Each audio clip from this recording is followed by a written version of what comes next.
नमस्कार दोस्तों, पढ़ लो पे आपका स्वागत है। अपनी कला और संस्कृति की जो सीरीज चल रही थी राजस्थान जीके से संबंधित, उस सीरीज में हम लोगों ने कुछ टॉपिक पहले कर लिए हैं और आज का अपना टॉपिक है राजस्थान के लोक गीत। चलो टॉपिक को प्रारंभ करते हैं बिना समय गमाए हुए। लोकगीत के बारे में महात्मा गांधी ने कहा है कि लोकगीत जनता की भाषा है तथा हमारी संस्कृति की धरोहर है। और रविंद्रनाथ टैगोर साहब ने कहा है लोकगीत हमारी संस्कृति का सुखद संकेत ले जाने वाली एक कला है। तो ये दोनों परिभाषाएं आप ये देख लेना।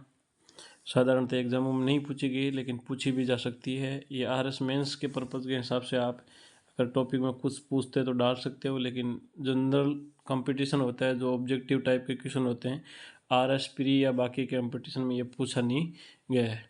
राजस्थान के लोकगीत है उसके 3 भागों में हम विभाजित कर सकते हैं इनको। एक तो जन सामान्य में जो लोकगीत हैं जो गाए जाते हैं पूरे राजस्थान में, उनको जन सामान्य के लोकगीत।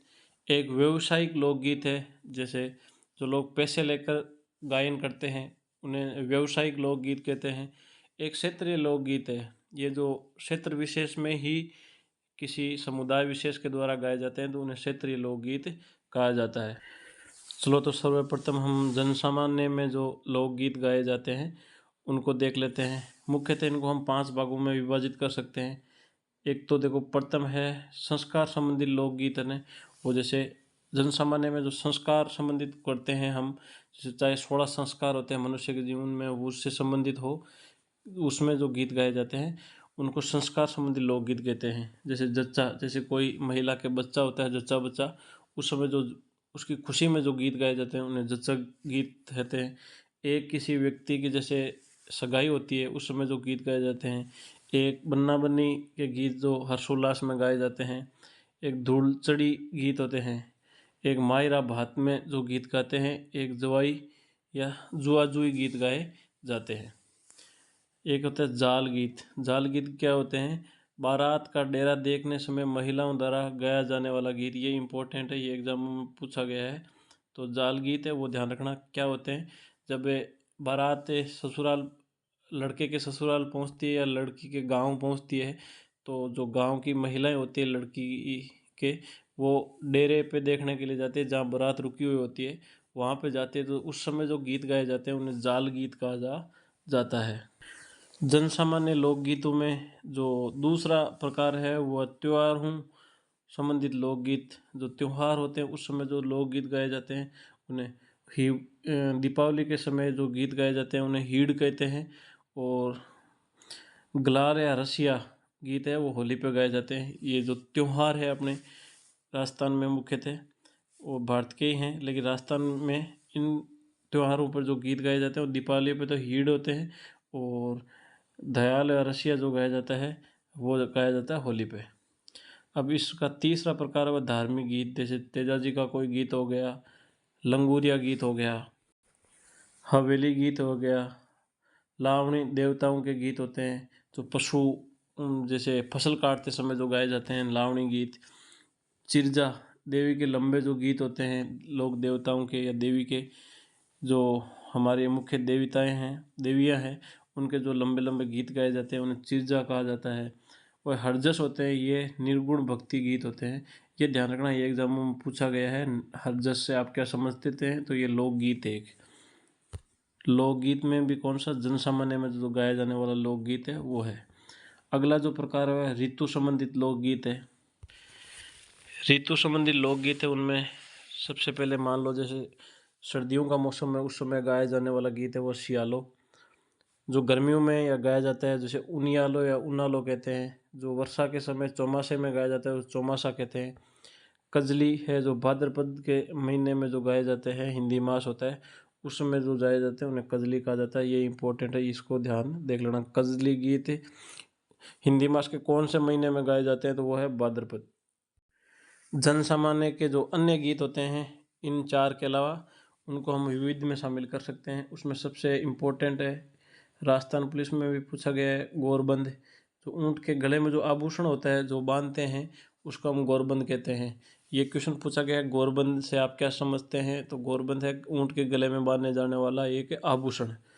एक पणियारी गीत हो गया, एक इडुणी गीत हो गया, एक कांगसियो गीत हो गया। ये जन सामान्य के लोकगीत है। चलो अगला प्रकार हम देखते हैं। अगला लोकगीतों का जो प्रकार है वो व्यवसायिक लोकगीत है। राजस्थान के विभिन्न समुदायों ने संगीत व्यवसायिक रूप से अपनाया। कुछ जनजातियां हैं वो जो पैसे लेके गाते हैं उन्हें व्यवसायिक लोकगीत कहते हैं। इन्हें संगीत कई रागों में विकास किया है, अलग अलग राग में जो गाए जाते हैं। राजाओं ने इन्हें संरक्षण प्रदान किया था। विभिन्न राजा थे, उनके दरबार में एक गीत गाए जाते थे और उन राजाओं ने उनको संरक्षण भी प्रदान किया था। ये जो व्यवसायिक के जो लोकगीत गाते हैं समुदाय है, उनमें लंगा शामिल है, मंगलियार शामिल है, ढोली, ढाडी, मिरासी, कालबेलिया व जोगी, ये मुख्य मुख्य समुदाय है जो व्यवसायिक गीत को इन्होंने अपनाया है। और इस व्यवसायिक गीत के अंदर कुछ अनेक विभिन्न प्रकार की रागें होती है। उन रागों में जैसे मांड और सोठा जो राग होती है उसे श्रृंगार के अंदर शामिल किया गया है। और सिंधु और मारू राग होती है वो युद्ध राग में शामिल किया गया है। अब जो लोकगीत है उसका तीसरा प्रकार है वो क्षेत्रीय लोकगीत, जो क्षेत्र विशेष में गाए जाते हैं, जैसे पश्चिम में, उत्तर, मध्य या फिर किसी जिले में जो गाए जाते हैं उसके हिसाब से इनका विभाजन किया गया है। उनमें देख लेते हैं। इन लोकगीतों को 3 भागों में बांटा जा सकता है। पहला मरुस्थलीय जो क्षेत्र है राजस्थान का पश्चिमी क्षेत्र, उसमें जो गाए जाने वाले हैं वो लोकगीत हैं। जैसे पीपली गाया जाता है, केवड़ो गाया जाता है, चिरमी गाया जाता है और रतन राणू गाया जाता है। ये इन लोकगीतों का जो विस्तृत रूप है हम आगे के क्लास में देखेंगे, लेकिन अभी तक इनका जो विभाजन है वो आप ध्यान से देख लेना। एक लोकगीत है वो है रतन राणू लोकगीत। ये जो रतन राणू लोकगीत है इसका जो उत्पत्ति है वो या संबंध है वो राणा रतन सिंह जो अमरकोट के राजा थे, 1857 की क्रांति के समय अंग्रेज़ों के खिलाफ लड़े थे, उन्होंने बगावत की थी, उसको फांसी दे दी गई थी बाद में राणा रतन सिंह जी को। उनके संबंधित जो गीत है उसे रतन राणू गीत भी कहा जाता है। अब अगला प्रकार है इसमें जो क्षेत्रीय लोकगीत में हुआ पर्वतीय क्षेत्र जो लोकगीत है वो पर्वतीय क्षेत्र उनमें गाए जाते हैं। ये जो पर्वतीय लोकगीत है ये मुख्यतः जनजातियों के द्वारा गाए जाते हैं और इनमें महिला व पुरुष मिलकर इन लोकगीतों को गाते हैं। इनमें मुख्यतः पटेलिया, लालरा, बिछिया, नावरी, अश्वारी, ऊँटरी, अश्वारी, इस प्रकार के जो गीत गाए जाते हैं। और ये जो पर्वतीय क्षेत्र में जो लोकगीत गाए जाते हैं इनमें मुख्यतः वाद्य यंत्र होता है वो मांदल काम में लिया जाता है। मांदल ये ध्यान में थोड़ा रख लेना क्योंकि इम्पोर्टेंट भी है उस हिसाब से।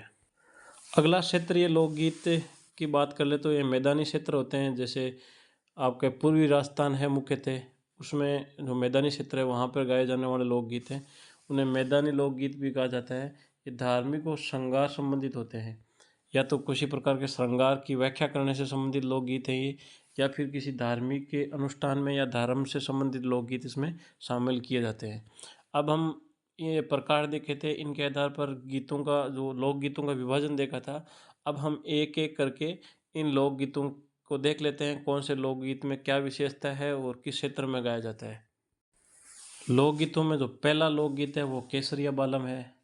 ये राजस्थान का जो राज्य गीत है वो भी है केसरिया बालम। तो आपको ध्यान में रखना है राजस्थान का राज्य गीत कौन सा है, केसरिया बालम है। और ये है जो मांड गायन शैली में गाया जाता है, इंपॉर्टेंट है, देख लेना। और इसमें जो पति है, पत्नी है, वो अपने पति जो प्रदेश में कमाने के लिए जाता है उसको बुलाने के लिए गीत गाए जाते हैं। तो मुख्य मुख्य बातें हैं ये राज्य लोकगीत है और मांड गायन शैली में गाया जाता है। और पत्नी अपने पति को परदेश से बुलाने के संबंधित समय ये गीत गाती है। अगला लोकगीत है वो कुर्जा है। इसमें पत्नी क्या होती है अपने पति के पास लोकगीत में व्याख्या की जाती है इस प्रकार से कि कुर्जा के माध्यम से अपने पति के पास अपने जो संदेश है वो भेजती है। अगला लोकगीत है वो सूंटिया है, इम्पोर्टेंट है, कई बार एग्जाम में पूछा गया है। ये लोकगीत है ये भील महिलाओं के द्वारा गाए जाते हैं और तोते के माध्यम से ये गीत है अपने पति को वापस संदेश बुलाने के लिए संदेश इस गीत में भेजा जाता है। अगला लोकगीत है वो है मोरिया। ये गीत उस लड़की के द्वारा गाया जाता है जिसकी सगाई हो चुकी है परंतु शादी होना बाकी है। अर्थात किसी लड़की की सगाई हो गई है और शादी होना बाकी है, तो उस हिसाब से लड़की के जो प्रेम है उससे संबंधित गीत है उसे मोरिया कहा जाता है। अगला जो लोकगीत है वो कागा है। पत्नी कोए को उड़ाकर पति के घर आने का सुगुन मनाती है इस गीत में। आपको पता होगा, अपने गांव में प्रचलित है, घर के बाहर जब भी कोआ बोलते हैं तो ये बोलते हैं मेहमान आने वाला है। तो उस हिसाब से क्या होता है, कागा गीत में जब भी है, इसमें व्याख्या की गई है कि पत्नी अपने पति के घर आने का जो सुगुन है उसको व्याख्या की गई इस गीत में। अगला जो लोकगीत है वो है बधावा, और बधावा इम्पोर्टेंट है, एग्जाम में पूछा गया है। बधावा है ये लोकगीत शुभ कार्य पूर्ण होने पर बधावा जो लोकगीत है वो गाया जाता है। अगला लोकगीत है वो कामण। इस लोकगीत में दुल्हा होता है, उसको टोक टपार से या मान सकते जादू टोने से बचाने के लिए इसमें व्याख्या की गई है, उससे संबंधित ये गीत गाया जाता है। अगला वेरी वेरी वेरी इंपॉर्टेंट बोल दूं मैं, अगला है लोकगीत सींठने। ये कई एग्जामों में पूछा गया है। विवाह के दौरान महिलाओं द्वारा गाया जाने वाला गालियां होती है, उसे भरा जो गीत होता है वो गीत क्या कहलाते हैं, सींठने कहलाते हैं। क्वेश्चन पूछा गया है सींठने क्या है, तो ये महिलाओं के द्वारा विवाह के समय गाई जाने वाली जो गालियाँ होती है वो गीत क्या होता है, सींठने कहलाता है। जैसे मारवाड़ क्षेत्र में प्रसिद्ध है, मैं सामान्य एक बोल देता हूँ, एक गीत में कहते हैं, खारी में खारी खारी में डोको, सागाजी ने ग्वाड़ में ले जा ठोको। तो इस हिसाब से गीत के अंतर्गत विभिन्न प्रकार की वो लैंग्वेज जिसका प्रयोग किया जाता है उनको हम क्या कहते हैं, सींठने कहते हैं। अगला जो लोकगीत है वो है पावना। जब दामाद ससुराल जाता है तो उस समय जो लोकगीत गाया जाता है उसे पावना कहते हैं। अगला लोकगीत है वह कोयल या ओल्यूं गाया जाता है। लड़की की विदाई के समय जो गीत गाया जाता है ये भी इम्पोर्टेंट है। ओल्यूं क्या है, इसमें कोयल तो नहीं पूछा गया लेकिन ओल्यूं शब्द है, ये कई बार एग्जाम में पूछा गया है। तो लड़की की जो विदाई के समय जो लोकगीत गाया जाता है उसे हम क्या बोलते हैं, ओल्यूं कहते हैं। अगला लोकगीत है वो ढोला मारू है। ये मुख्यतः सिरोही वाले क्षेत्र में प्रसिद्ध है, इंपॉर्टेंट है, कई बार पूछा गया है। ढोला मारू लोकगीत कौन से क्षेत्र में प्रसिद्ध है, वो सिरोही में प्रसिद्ध है। ढोला मारू की इसमें प्रेम कहानी की जो है व्याख्या की गई है, और डाडी समाज के जो गायक होते हैं इसको बढ़िया तरीके से गाते हैं, यह गीत उनके द्वारा गाया जाता है। अगला जो लोकगीत है वह जोरावा। जोरावा है, ये मुख्यतः जैसलमेर वाले क्षेत्र में गाया जाता है, और यहाँ ये जो किसी की याद में गाया जाता है। ये जो जोरावा है ये भी कई एग्जाम में पूछा गया है, ये किसी की याद में गाया जाता है और मुख्यतः जैसलमेर का लोकगीत है। अगला लोकगीत है वो हिचकी है। मेवात वाले क्षेत्र में ये लोकगीत गाया जाता है और किसी की याद में ही गाया जाने वाला गीत है जोरावा की तरह। तो ये आपको क्षेत्र याद रखना, जोरावा, हिचकी, सींठने। अगर इस प्रकार से आपको इनको जो है कोटेशन में सवाल पूछेंगे सीधा दे देंगे, हिचकी क्या है, जोरावा से आप क्या समझते हैं, इस हिसाब से पूछे जाएंगे। अगला जो लोकगीत है वह बिछुड़ो, हाड़ौती क्षेत्र में प्रसिद्ध है, ये भी कई बार एग्जाम में पूछा गया है, ये आपको ध्यान रखना है। अभी तक जो लोकगीत हम लोगों ने पढ़े उनमें जो इम्पोर्टेंट है, जो क्वेश्चन पूछेंगे इनमें, तो आप तो ये ध्यान रखना। एक तो जोरावा है जो जैसलमेर में गाया जाता है, बिछोड़ा हाड़ौती वाला क्षेत्र में गाया जाता है, हिचकी मेवात वाला क्षेत्र में गाया जाता है, और ढोला मारू है वो जालौर में गाया जाता है। तो ये ध्यान रखना, ये ढोला मारू जालौर में है, ये जैसलमेर में है, हिचकी है ये मेवात वाले क्षेत्र में है, और बिछड़ो है वो जो है अपने हाड़ौती वाले क्षेत्र में है। तो इस चारों को याद कर लेना, ये इम्पोर्टेंट है, ये चारों को चारों एग्जाम में पूछे गए हैं। ये मुख्य मुख्य लोकगीत थे जो अभी तक एग्जामों में पूछे गए, वो मैंने कवर कर लिए हैं। अगले जो लोकगीत से संबंधित गायन शैली है उससे भी कुछ क्वेश्चन पूछे जाते हैं, उस पर हम चर्चा करेंगे, जिसमें से अलग अलग शैलियों के बारे में, कौन कौन से गीत हैं, कौन से क्षेत्र में ये गाए जाते हैं, उनकी जो प्रसिद्ध गायिका कौन है, उसके बारे में हम डिस्कस करेंगे। तो सबसे पहले इम्पोर्टेंट है वो है मांड गायन शैली। मांड गायन शैली ने जैसलमेर की का पुराना नाम था मांड, और उसी के आधार पर जो उस क्षेत्र में जो लोकगीत प्रसिद्ध हुआ उसे हम मांड गीत के जो गायन शैली है उसमें शामिल करते हैं। कालांतर में राजस्थान के अन्य भागों में भी लोकप्रिय हो गई धीरे धीरे। मुख्य गीत है केसरिया बालम, और मांड जो गायन शैली है इसका सबसे मुख्य गीत है केसरिया बालम। और आपको पता होगा केसरिया बालम है हमारा राजस्थान का राज्य गीत भी है। इस जो मांड गायन शैली है इसके मुख्य जो कलाकार है यह आपको ध्यान रखना है, ये पूछा जाता है कई एग्जामों में। जो बीकानेर है वहाँ की है अल्लाह जिला बाई, और पाली है वहाँ की गौरीबाई, उदयपुर की मांगीबाई और जोधपुर की जमीला बानो और जयपुर की बन्नो बेगम। ये जो मुख्य मुख्य गायन जो मांड गायन शैली है वो अलग अलग क्षेत्रों की गायिकाएं हुए। तो आपको पूछे जाएंगे अल्लाह जिला बाई का संबंध कौन सी शैली से है, तो मांड गायन शैली से। ये कहाँ से है, तो बीकानेर से। गौरीबाई है वो पाली से, मांगीबाई है वो उदयपुर से, जमीला बानो है वो जोधपुर से और बन्नो बेगम है वह जयपुर से। बन्नो बेगम वाला, अल्लाह जिला बाई वाला और मांगी बाई वाला, ये तीनों क्वेश्चन एग्जामों में पूछे गए हैं। ये तीनों पांचों जो यहाँ पे दे रखे हैं ये पांचों मांड गायन शैली से हैं और इनके आपके क्षेत्र है वो आपको याद रखना है। एक जो मुख्य मांड गायन शैली में है गायिका, उनमें एक नाम आता है बतुल बेगम का भी, और इनको नारी शक्ति अवार्ड दिया गया था 2022 के अंदर। मांड गायन गायन जो शैली है, गायिका जो शैली है मांड गायन शैली है, उसमें दिया गया था कौन सी, बतुल बेगम को। अगली जो लोक गायन शैली है वो है मंगणियार।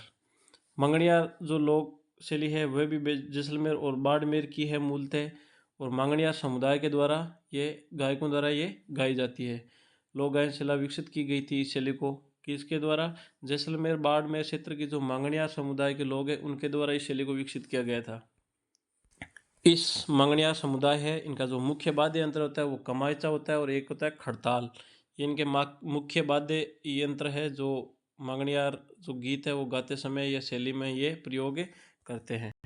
इस मंगणियार जो गायन शैली है इसके मुख्य कलाकार में साकर खां, कमायचा वादक थे ये, और एक सदीक खां, ये खड़ताल का जादूगर भी इनको कहा जाता है। ये दोनों ही इम्पोर्टेंट है, दोनों एग्जामों में पूछे गए हैं। साकर खां को कमायचा वादक है का संबंध कमायचा वादक से है, और सदीक खां को खड़ताल का जादूगर किसे कहा जाता है, ये एग्जाम राजस्थान पुलिस के अंदर पूछा गया है। तो खड़ताल का जादूगर सदीक खां को कहा जाता है। सदीक खां मंगणियार लोक गायन का अनुसंधान परिषद वो बनाई गई थी, ये कहाँ पे है, जयपुर में है, और 2003 में इसकी स्थापना की गई थी। तो ये ध्यान रखना, सदीक खां मंगणियार लोक गायन कला अनुसंधान परिषद है वो कहाँ पे है, जयपुर में है, और इसकी स्थापना 2003 में की गई थी। और ये मंगणियार शैली है, इनके एक अगले जो कलाकार हैं वो है अनवर खां, और अनवर खां को पद्मश्री अवार्ड 2022 से भी सम्मानित किया गया था। अगली लोक गायन शैली है उसका नाम है लंगा। ये लंगा भी जैसलमेर बाड़मेर वाला क्षेत्र में गाई जाने वाली लोक गायन शैली है, और लंगा समुदाय के द्वारा ये गायन शैली का विकास किया गया था। और इनका जो लंगा गायन शैली का गाने वाला समुदाय लंगा है समुदाय, उनका जो मुख्य वाद्य यंत्र है वो कमायचा और सारंगी है, और उनका जो मुख्य गीत है लंगा गायन शैली का मुख्य गीत है वो है निम्बुड़ा। निम्बुड़ा निम्बुड़ा रे, वो आपने गीत सुना होगा छोटे छोटे फोनों में, पहले अपने बचपन में थे तब ये आता था। अगली जो गायन शैली है वो है तालबंदी गायन शैली। ये गायन शैली जब औरंगजेब ने संगीत पर रोक लगाती थी उस समय जो मथुरा में जो साधु संत रहते थे वो लोग वहाँ से मथुरा छोड़कर पूरी राजस्थान में आ गए थे, और पूर्वी राजस्थान में आकर इन्होंने एक गायन शैली का विकसित किया गया था, लोकगीत शैली का विकास किया था, उसको कहते हैं, उसको तालबंदी गायन शैली कहा जाता है। और इनका जो मुख्य वाद्य यंत्र होता है वो होता है नगाड़ा। ये जो वाद्य यंत्र वाला है ये आप ध्यान से देख लेना, क्योंकि ये वाद्य यंत्र से रिलेटेड क्वेश्चन कई बार एग्जामों में पूछते हैं। अगला लोकगीत टॉपिक में से कई बार कंपटीशनों में जो संगीत घराने हैं उनसे रिलेटेड भी क्वेश्चन पूछे गए हैं। तो हम जो मुख्य मुख्य संगीत घराने हैं उनको देख लेते हैं, जिनमें सबसे पहले देखते हैं जयपुर घराना। जयपुर घराना इसके प्रवर्तक थे या इसकी स्थापना करने वाले थे वो भूपत खां, जिनका दूसरा नाम मनरंग भी है। इन्होंने इस जयपुर घराने की स्थापना की थी, और इस जयपुर घराने के जो भूपत खां के बाद में जो मुख्य कलाकार हुए थे वो है मोहम्मद अली खां और कोठी वाले या हर रंग भी इनको कहा जाता है। कोठी वाले एक तो ये हुए थे, एक मोहम्मद अली खां हुए थे, कोठी वाले इनको हर रंग कहा जाता। तो ये जो आपका जयपुर घराना है इसका प्रवर्तक भूपत खां या मनरंग, ये इंपॉर्टेंट है, ये एग्जाम में कई बार पूछा गया है। जयपुर घराने के प्रवर्तक कौन थे, भूपत खां या मनरंग थे। अगला जो घराना है वो है पटियाला घराना। जयपुर घराने की ये शाखा थी, जब जयपुर घराने की स्थापना कर दी थी उसके बाद में इसकी एक शाखा जाके पटियाला में भी स्थापित की गई थी। ये जयपुर घराने की शाखा है, और इसके जो प्रवर्तक थे वो अली बख्श थे, जिन आलिया भी कहा जाता है, और इसके जो कलाकार हुए हैं वो गुलाम अली खां इसके अन्य कलाकार हुए हैं। ये जो पटियाला घराना है इसमें मुख्य जो प्रवर्तक अली बख्श आलिया जी थे, उनके अलावा भी एक फ़तेह अली का भी नाम आता है जिन्हें फत्तू भी कहा जाता है। और इन फ़तेह अली खान साहब को टोंक के नवाब थे इब्राहिम इब्राहिम और इन इब्राहिम साहब ने इन्हें जनरल कर्नल की उपाधि भी दी थी। किनको दी थी? फ़तेह अली खान साहब को दी थी। और ये फ़तेह अली खान जी थे, वे पटियाला घराने से थे और पटियाला घराना आपको जयपुर घराने की ही एक ब्रांच मान सकते हो। अगला जो घराना है वो आता है अतरौली घराना, और ये भी अतरौली घराना है, ये भी जयपुर जो घराना है उसकी शाखा है। और इनके जो प्रवर्तक थे तो जिसकी स्थापना करने वाले थे वो साहब खां जी थे। और इनके जो अन्य कलाकार हुए हैं उनमें है मानतौल खां, और इन मानतौल खां को रुलाने वाला फ़कीर भी कहा जाता है। क्या कहा जाता है? रुलाने वाला फ़कीर भी कहा जाता है। किनको? मानतौल खां को। अगला जो संगीत घराना है वो है मेवाती संगीत घराना, और इस मेवाती संगीत घराना है इसकी स्थापना की थी वो गंगे नज़ीर खां ने की थी। ये कई बार एग्जाम में पूछा गया था। और ये गंगे नज़ीर खां जी थे, ये जोधपुर के जो महाराजा थे जसवंत सिंह, इनके दरबारी संगीतकार थे ये। कौन थे? गंगे नज़ीर खां। और मेवाती घराने के अन्य जो कलाकार हैं वो हैं पंडित जसराज। ये इम्पोर्टेंट है, पंडित जसराज जी का संबंध कौन से घराने से है? संगीत घराने से है, तो वह मेवात संगीत घराना। ये कई बार एग्जाम में पूछा गया है। अगला जो संगीत घराना है वो है सेनिया जी वाला संगीत घराना। इसके जो प्रवर्तक थे वो सूरसेन जी थे, और इनके जो अन्य कलाकार हैं वो अमृत सेन थे। इन सब को आपको नाम को याद करना है, ये कहीं ना कहीं एग्जाम में पूछे जाते हैं। अगला घराना है वो अल्लादिया खां का घराना कहलाता है। इसकी स्थापना भी अल्लादिया खां साहब ने की थी। और इनके जो अन्य कलाकार हुए हैं वो है किशोर आमोणकर आमोणकर इनके अन्य कलाकार हुए हैं। अगला घराना है इम्पोर्टेंट है रंगीला घराना, और इनकी स्थापना की थी वो है रमजान अली या मियाँ रंगीले। ये कई बार एग्जाम में पूछा गया है। तो रंगीला घराना की स्थापना किसने की थी या प्रवर्तक कौन थे? रमजान अली खां थे, और इनको उपनाम है वो मियाँ रंगीले भी कहा जाता है। अगला जो संगीत घराना है वो बीकानेर संगीत घराना है, और इसकी जो स्थापना है या प्रवर्तक है वो रजब अली खां बीकानेर ने की थी, रजब अली खां ने की थी। और इस बीकानेर घराने के जो प्रवर्तक थे रजब अली खां जी, वो जयपुर के महाराजा राम सिंह सेकंड थे हुए थे, उनके दरबारी संगीतकार थे ये। अगला जो घराना आता है वो वेरी वेरी इंपॉर्टेंट डागर संगीत घराना, कई बार एग्जाम में पूछा गया है। और इनके जो प्रवर्तक थे बरहाम जी डागर थे, और राम सिंह सेकंड दरबारी संगीतकार थे ये भी। हम लोगों ने पीछे भी कुछ गायन शैलियाँ पढ़ी थी, और इन जो ये संगीतकार हुए थे, संगीत घराने हुए थे, वो किसी न किसी संगीत शैली से संबंधित थे। उसको हम देख लेते हैं। ये अब घराना है, आपको पता है डागर घराना, ये ध्रुव पद गायन शैली से था। बीकानेर घराना है वो वीणा वादन शैली से था। और सेनिया घराना है वो सितार वादन से संबंधित था। और ये जो जयपुर पटियाला और अतरौली, ये तो आपको पता है जयपुर के दोनों उपभाग है पटियाला अतरौली। और मेवाती घराना, अलादिया घराना और रंगीला घराना, ये ख्याल गायन शैली से संबंधित थे। ये देख लेना, कई बार एग्जाम में पूछा गया है। राजस्थान की पहली महिला ध्रुवपद गायिका थी वो थी डॉक्टर मधु भट्ट तेलंग। ये एग्जाम में पूछा गया है तो इम्पोर्टेंट है। जो राजस्थान की प्रथम महिला ध्रुवपद गायिका थी कौन थी? डॉक्टर मधु भट्ट तेलंग। अगला जो संगीत घराना है वो कथक है, और इसकी जो स्थापना की थी वो भानु जी ने की थी। ये भी कई बार एग्जाम में पूछा गया है। और अगला जो घराना है वो किराना घराना है। इसकी जो प्रवर्तक है बंदे अली खां है। और इनके अलावा जो इस किराना घराने के जो हुए हैं कलाकार वो हैं उस्ताद रजब अली, भीमसेन जोशी, रोशन आरा बेगम और गंगू भाई हेंगल। तो इस प्रकार अपने लोकगीत समाप्त हुए। उनके बाद में जो उनकी गायन शैलियाँ थी वो समाप्त हुई, और जो मुख्य मुख्य संगीत घराने थे वो समाप्त हुए। तो ये लगभग 20-25 मिनट की क्लास है। इसमें आपके मुख्य मुख्य ये 3 टॉपिक कंप्लीट हो गए। इनको आप अच्छे तरीके से याद कर लेना। चलो आगे पढ़ते हैं। अगला जो अपना इसी में संबंधित टॉपिक है वो है संगीत ग्रंथ है। जो कुछ ग्रंथ राजस्थान में लिखे गए थे और वो ग्रंथ कहीं ना कहीं संगीत से संबंधित है, तो उसको भी हमें इस टॉपिक के साथ में देख लेना चाहिए। तो चलो प्रारंभ करते हैं। इसमें प्रथम जो ग्रंथ है वो है श्रृंगार हार। ये श्रृंगार हार है, श्रृंगार हार है। और इस श्रृंगार हार जो ग्रंथ है, इसकी जो लेखन है वो हमीर चौहान ने किया था, जिन्होंने रणथंभौर के राजा थे ये हमीर चौहान। इन्होंने इस ग्रंथ को लिखा था। अगला है जो है संगीत राज। और इस संगीत राज को लिखने वाले थे और राणा कुंभा थे। और ये मेवाड़ के गोहिल राजा थे। आपको पता है मेवाड़ के इतिहास में हम सब ये पढ़ेंगे। और इसके 5 भाग है, संगीत राज के 5 भाग है। ये देख लेना, ये वीडियो के एग्जाम में पूछा गया था उस समय। ये प्रथम बार पूछा गया था, कभी भी मतलब पीछे के एग्जाम में नहीं पूछा गया था। और ये इसके जो भाग पूछे गए थे, कितने भाग है? 5। और इनके नाम याद कर लेना, पाठ्य रत्न कोश, गीत रत्न कोश, वाद रत्न कोश, नृत्य रत्न कोश और रस रत्न कोश। ये इसके मुख्य 5 भाग है। क्वेश्चन ये पूछा गया था, संगीत राज के लेखक राणा कुंभा ने उसे कितने भागों में विभाजित किया है? तो ये कितने भागों में विभाजित किया है? 5 भागों में।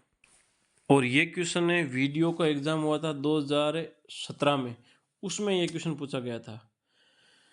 चलो तो आगे के देख लेते हैं। संगीत के संबंधित जो ग्रंथ है, एक है रागमाला, राग मंजरी, राग चंद्रोदय और नर्तन निर्णय। ये जो ग्रंथ है ये पुंडरीक विठल जो हुए थे उनके द्वारा लिखे गए थे। और पुंडरीक विठल है वो आमेर के राजा मान सिंह के दरबारी विद्वान थे। तो पुंडरीक विठल के द्वारा लिखे गए हैं रागमाला, राग मंजरी। ये दोनों इंपॉर्टेंट है, ये एग्जामों में काफ़ी बार पूछे गए हैं। राग चंद्रोदय और नर्तन निर्णय ये अभी तक एग्जाम में पूछे नहीं गए हैं, लेकिन जैसे जैसे कंपटीशन का लेवल बढ़ता जा रहा है तो ये भी पूछे जा सकते हैं। तो रागमाला और राग मंजरी तो आप कंफर्म याद कर लेना किनके द्वारा लिखे गए हैं? पुंडरीक विठल के द्वारा लिखे गए। और पुंडरीक विठल है वो आमेर के राजा थे मान सिंह, इनके दरबारी विद्वान थे। अगले जो संगीत संबंधित ग्रंथ है वो है संगीत अनूप अंकुश, अनूप संगीत विलास, अनूप संगीत रत्नाकर। ये जो ग्रंथ है ये तीनों भाव भट्ट के द्वारा लिखे गए हैं। और भाव भट्ट है वो बीकानेर के महाराजा अनूप सिंह के दरबारी विद्वान थे। अगला जो संगीत का लोक ग्रंथ जो ग्रंथ है वो है राग कल्पद्रुम। ये कई बार एग्जाम में पूछा गया है तो इम्पोर्टेंट है। ये राग कल्पद्रुम है, कृष्णानंद व्यास के द्वारा लिखे गए हैं और इनका संबंध मेवाड़ से था। अब ये अगला भी इम्पोर्टेंट है, ये भी कई एग्जाम में पूछा गया है। राग चंद्रिका, ये द्वारिकानाथ भट्ट के द्वारा लिखा गया था। और द्वारिकानाथ भट्ट है वो जयपुर के स्वाई प्रताप सिंह के दरबारी विद्वान थे। अगला जो ग्रंथ है वो है स्वर सागर। और स्वर सागर है वो चांद खां के द्वारा लिखा गया है। और चांद खां थे वो स्वाई प्रताप सिंह के संगीत गुरु थे। स्वाई प्रताप सिंह ने बुद्ध प्रकाश की उपाधि दी थी। बुद्ध प्रकाश किनको दी थी उपाधि? ये चांद खां को दी थी। और चांद खां जी ने स्वर सागर नामक ग्रंथ लिखा था। अगला जो ग्रंथ है वो है राग रत्नाकर। राग रत्नाकर, इसके जो लेखक है वो राधा कृष्ण हुए हैं। और ये उनियार के सामंत भीम सिंह के दरबारी विद्वान थे। कौन? राधा कृष्णन। उनियार जयपुर रियासत का एक प्रमुख ठिकाना था। कौन सा उनियार ठिकाना आपको पता होगा, आप जीके में पढ़ोगे आगे भी, हम जब इतिहास को पढ़ेंगे। इस समय स्वाई प्रताप सिंह जयपुर के राजा थे।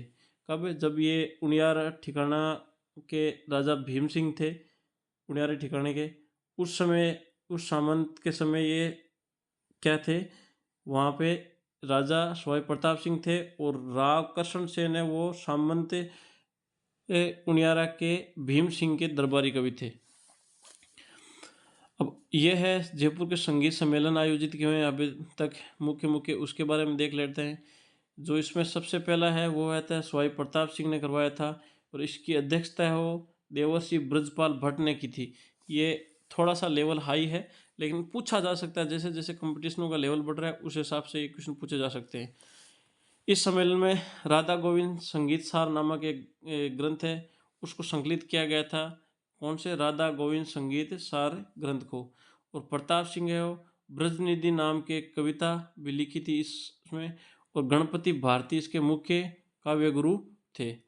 मिर्जा राजा जय सिंह है जो आमेर के काल में हास्य का रत्नावली, इम्पोर्टेंट नहीं, वेरी वेरी इंपॉर्टेंट है। कई बार एग्जाम पूछा गया है नामक संगीत ग्रंथ लिखा गया था। तो हास्य का रत्नावली जो संगीत ग्रंथ है वो मिर्जा राजा जय सिंह आमेर के, तो जयपुर के शासक थे, उनके समय लिखा गया था। तो ये अपना संगीत वाला टॉपिक है। लोकगीत, लोक गायन शैलियाँ, लोक के गीत से संबंधित जो ग्रंथ है अपने, वो ये मुख्य मुख्य टॉपिक थे। इनके तीनों चारों ये कंप्लीट हो गए हैं। तो आगे के वीडियो में मिलते हैं नेक्स्ट टॉपिक के साथ में। तब तक आप बढ़िया से इनके नोट्स वोट्स बना लो और बार बार इनका रिवीजन करो, क्वेश्चन इनसे बाहर नहीं जाएगा। बाकी का हमारे प्लेटफॉर्म से जुड़ने के लिए सब्सक्राइब कर लीजिए। धन्यवाद।